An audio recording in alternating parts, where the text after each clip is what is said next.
So it is the end of February, so that means it's time for us to review our February books and open our March books. So Samantha, did you want to review your book first? Sure.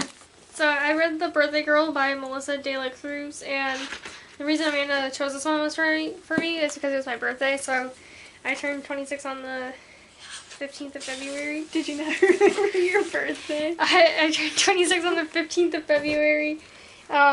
My goal was to originally finish it before I turned my age, and so I did not, though.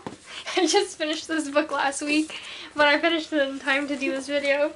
So, basically it was just a story about this girl who's, like, celebrating her birthday, and she, like, there's, like, it keeps flipping point of views, like, back for when she turned 16 on when she was turning 40. And I thought it was kind of interesting because there's a huge plot twist in it, like, big, huge reveal at the end, and I was,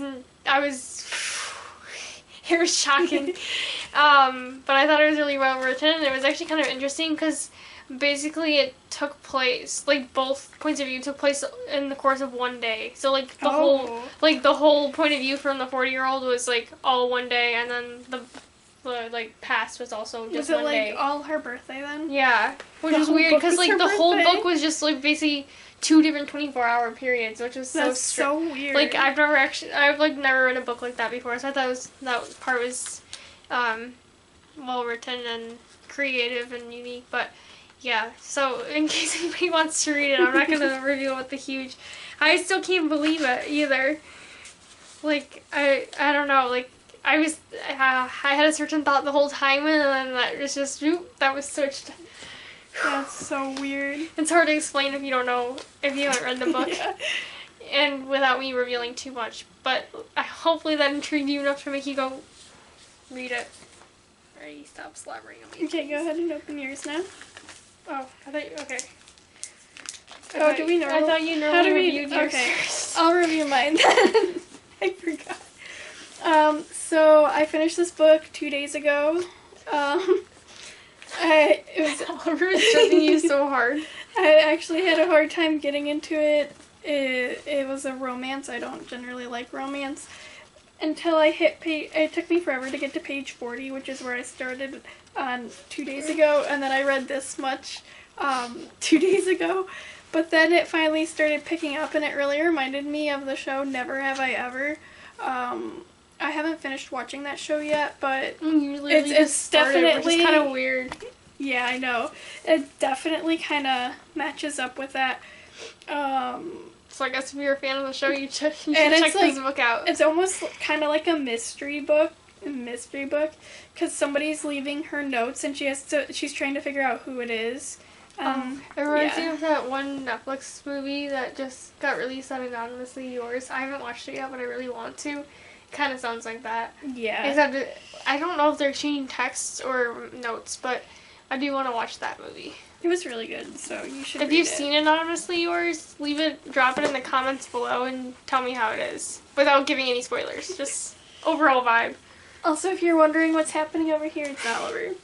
Oliver? You wanted to be in the video today, didn't you? Okay, well, I'm going to open my book now. We've got 2 friends in the video today.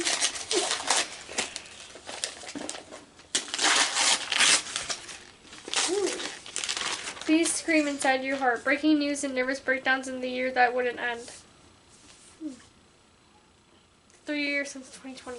No, it's 4 years. I wrote that wrong. You wrote it wrong. I told you I wrote one wrong. In the year that wouldn't end. Wait, is it actually a book about 2020? Yeah, it's like real. Please lower your shoulder. I like how it's like a little amusement park theme. At first I thought it was going to be like Universal or something. Oh my gosh. And I'm like, you giving it to me in the wrong month. I know. Please lower your shoulder restraint and keep your hands and feet in. You're about to board a roller coaster ride through a year that was once laughable and lethal. If you got an anti-anxiety prescription, now would probably be a good time to call in a refill. Please scream inside your head. Oh, inside your heart. I said inside your head. I think. It's a time capsule, a real-time ride through the maddening Hades. That was the 2020 news cycle. When historic turmoil and media mania stretched America's sanity, democracy, and toilet paper, who better to examine this unhinged period and all of its twists and turns than news addict Dave Pell, aka the Internet's managing editor? Fueled by the wisdom and advice of his 2 Holocaust surviving parents, for whom parts of the story were all too familiar, Pell puts the key stories of 2020 into context with pith and punch, highlighting the turning points that widened America's divisions, deepened our obsession with the media-driven Civil War, and nearly knocked the country off its tracks. Sorry, guys. I don't really read out loud that often, so I'm really bad at it sometimes.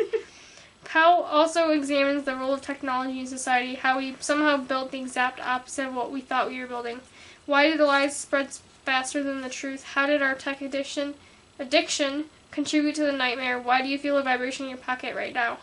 In 2020, news was everywhere and everything was political, even the air we breathed. So brace yourself as you're hurtled through the twists and turns of the corkscrewiest year in American history, one that included 2 impeachment trials, a global pandemic, Black Lives Matter, the biggest election of a lifetime, a slide towards autocracy, and a warning from the makers of Lysol not to drink their products. That sounds interesting. And it also has like cool posts and graphics. I like books that have that. I know. Although it is a little weird reading about 2020 being... Yeah, I feel like I'm going to get PTSD a little bit, especially with it being March. I know. I'm already scratchy. And, but it sounds good, though. I wonder what roller coaster this is. It has nothing to do with the book, but... There might be picture credit on the inside.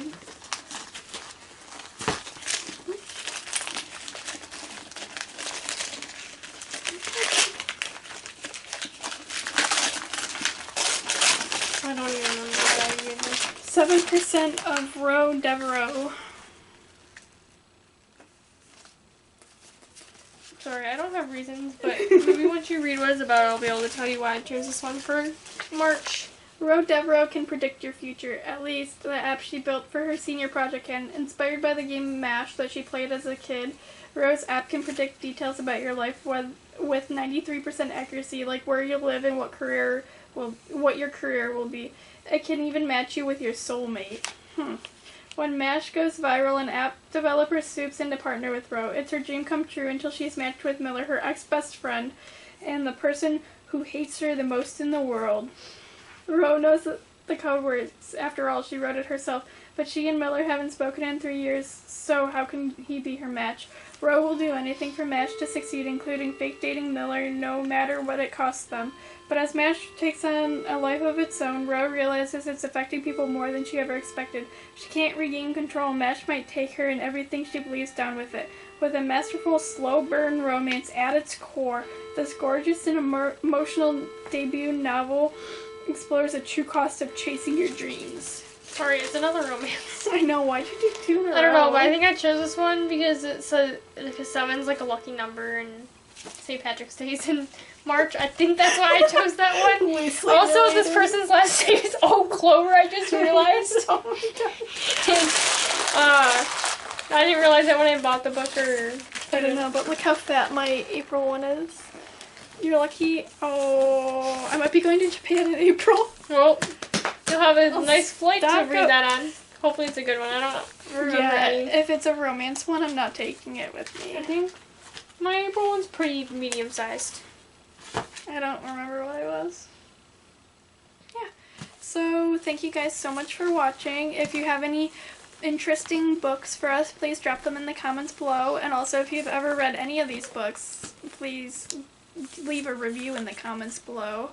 And we'll see you guys next time.